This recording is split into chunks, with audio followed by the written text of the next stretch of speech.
প্রিয় দর্শক, আমার পিছনে যে আপনি যে স্থাপনাটা দেখতে পাচ্ছেন, এটা হচ্ছে বাংলাদেশের জয়পুরহাট জেলার পাঁচবিবি উপজেলার পশ্চিম কোরিয়া গ্রামের বাংলাদেশ ভারত সীমান্তবর্তী লকমা রাজবাড়ি। আজ থেকে প্রায় ৩০০ বছর আগে ভবনটা নির্মাণ করা হয়েছে।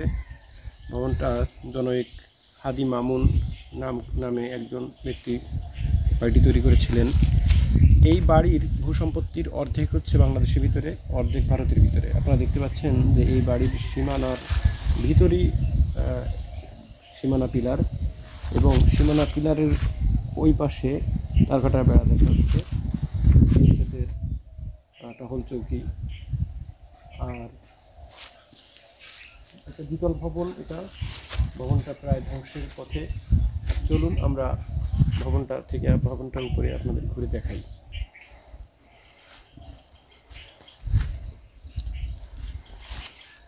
আমরা এখন সম্পূর্ণ ভবনটি আপনাদের ঘুরে ঘুরে দেখাবো। চলুন। এখানে আসতে হলে আপনারা লকমা রাজবাড়ি আসতে গেলে আপনারা জয়পুরহাট জেলায় ঢাকা থেকে বাস যোগে চলে আসবেন জয়পুরহাটে।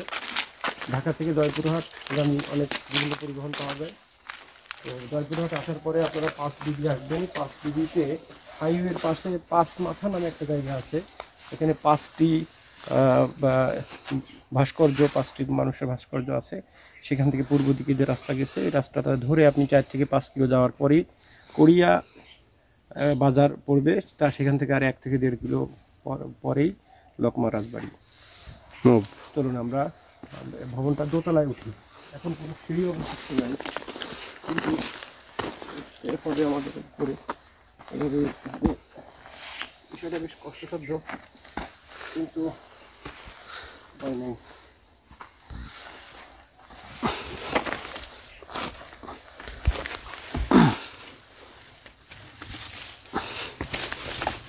ভবনটি আস্তে আস্তে মাটিতে ডেবে যাচ্ছে। আপনারা দেখতে পাচ্ছেন যে এর নিচতলার যে বাড়িগুলো অর্ধেক প্রায় মাটির নিচে ডেবে গেছে। চলুন আমরা একটু করে উঠি।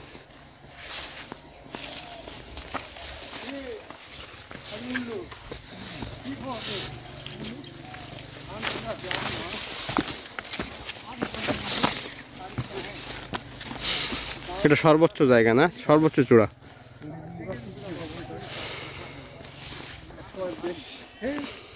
বেশ ক্ষমতা ধারণ করতো এই বাড়িটা, বেশ ক্ষমতার চর্চা হতো এখান থেকে।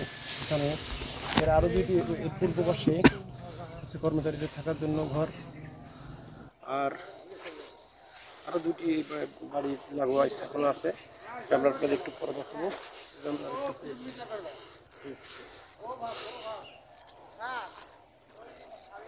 এখানে একটা সিঁড়ির মতো দেখা যাচ্ছে।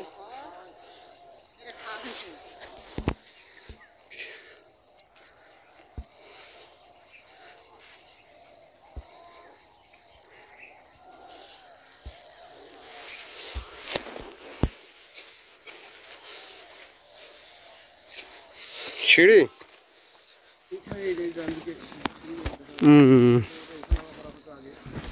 আগেকার দিনে।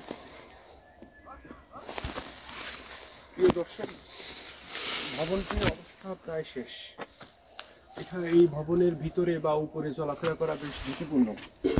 তারপরও চলুন আমরা ভিতর থেকে একটু ঘুরে দেখে আসি ভিতরটা এখন কি অবস্থায় আছে। ভিতরে ছোট ছোট ঘর, কোনটা কি কাজে ব্যবহার হতো বলতে পারছি না। তৎকালীন সময়ের যে গম্বুজ আকৃতির যে ভবন তৈরির প্রচলন ছিল, তারই একটা নিদর্শন।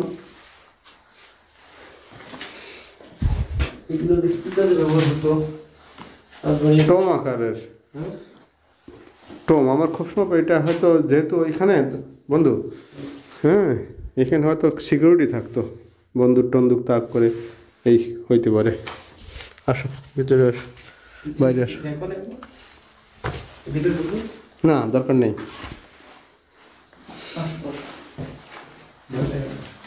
আমি তো ভয় পাচ্ছি, ভয় পাচ্ছি। আসো আসো আসো, আমি আসছি তোমার। দর্শক এই ভর দুপুরেও ভিতরে আরো পৌঁছায় না বললেই চলে, মোবাইলের আরো আমি বুঝতে পারছি জিনিসটা হলো এখানে সিকিউরিটির জন্য ব্যবহৃত টর্চ লাইটের মতো, দেখছো এইখান থেকে বন্দুক টন্দুক তাক করে থাকতো বিভিন্ন দিকে, হইতে পারে এটা দুর্গের মতো ব্যবহার হতে পারে। হতে পারে। আসেন আপনি বাইরে। এইখানে এই জায়গাটায় এটা অত্যন্ত সরু জায়গা, এটা যে কি কাজে ব্যবহার হতো। ও সিঁড়ি, হোয়াট এ থ্রিল। দর্শক এইটা তো সেই দোতলায় ওঠার সিঁড়ি, এবং এটা এখান থেকে পালানোর জায়গা কোনো শত্রুর আক্রমণ থেকে। ভার্টিক্যালি ধরো। আরে আইডিও করে ধরো রে ভাই। তুমি এতক্ষণ এভাবে ধরেছিলে? চলো আমি নো, হ্যাঁ নো, কে নো, আসো আমার কাছে দাও, আমি নেব। দরকার নেই, আমার কাছে দাও, আমি নেব ভিডিও করতে করতে।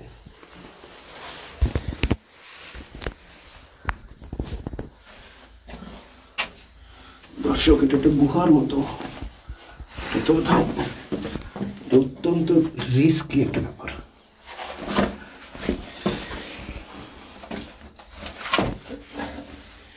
আগের কালের রাজা বাদশাহরা জমিদাররা এত সরু সিঁড়ি নিশ্চয়ই আপনার স্বাভাবিক চলাচলের জন্য ওঠানামার জন্য ব্যবহার করার কথা না। এখান থেকে আপনার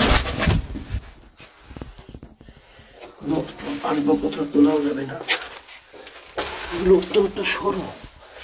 আমি নিজে এখানে যেতে পারছি না, কোনো রকম হাওয়া দিয়ে করলাম। খুব কষ্টসাধ্য ছিল ব্যাপারটা। মোবাইলে টর্চ লাইট দিলেই ভর দুপুরে ঢোকা যাচ্ছে না।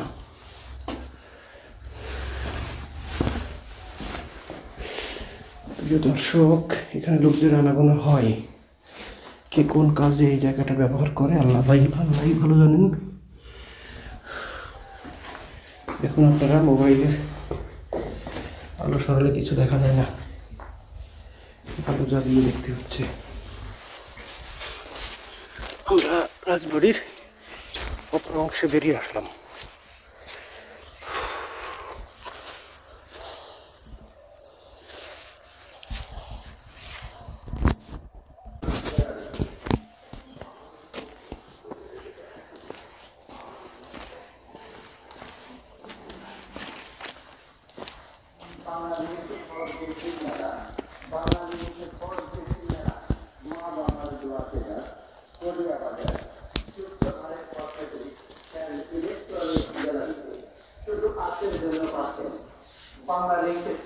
অনেক আগে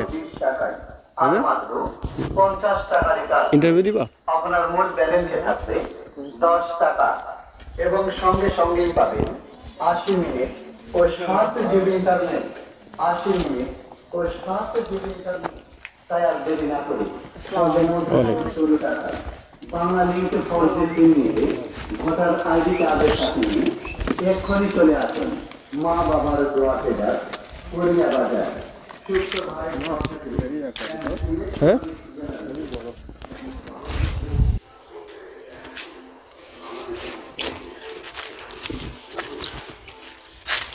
আমি তোমার কাছে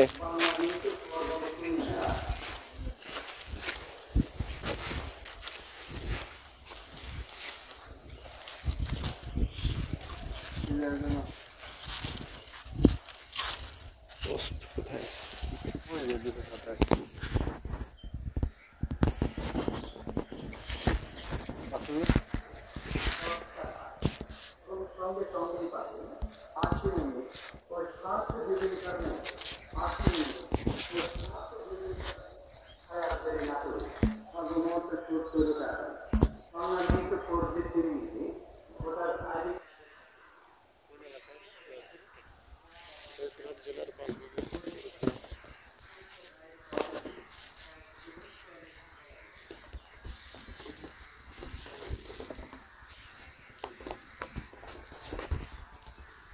ভাই? দই আছে? কি দই এটা? বাটি দই। দোকান আপনার? আচ্ছা, আপনার লাগবে, আপনার ঘুরে আসি আগে। কোন দিক দিয়ে যাবো ভাই? এই দিক দিয়ে না এই দিক দিয়ে? হ্যাঁ এই দিকে ওই দিক ঘুরে আসবো। চলো যাও। চলো চলো। এই মসজিদ, এটা কি ওই সময়কার মসজিদ? এই একটু ভিডিওতে রাখি আপনারে, একটু কথা বলি, অসুবিধা নাই, কোনো ক্ষতি হবে না। স্মৃতি, ইউটিউব না। আচ্ছা, এই এই মসজিদটা কি এই বাড়ি যখন তৈরি হয়েছে তখনকার সময় মসজিদ নাকি? এরা মুসলমান ছিল, তাই না? মুসলমান ছিল। ও, এই জমিদার বাড়ি নাকি? এটা জমিদার বাড়ি না? হ্যাঁ, জমিদার বাড়ি। নাম কি ওদের লোকের নাম কি ছিল? হাদি মামুন চৌধুরী। হাতি মামুন চৌধুরী। ওনার বংশধররা কেউ থাকে না এই জায়গায়? বংশধর আছে, শরিকানা আর কি। মানে শরিকানা মানে হচ্ছে আত্মীয়র ভিতর নাকি, না সন্তানদের ভিতর থেকে এরকম? তার দাদা এরকম করে আছে আর কি। আচ্ছা, আমরা একটু ঘুরে আসি, তারপরে আপনার সাথে কথা হবে। আসো।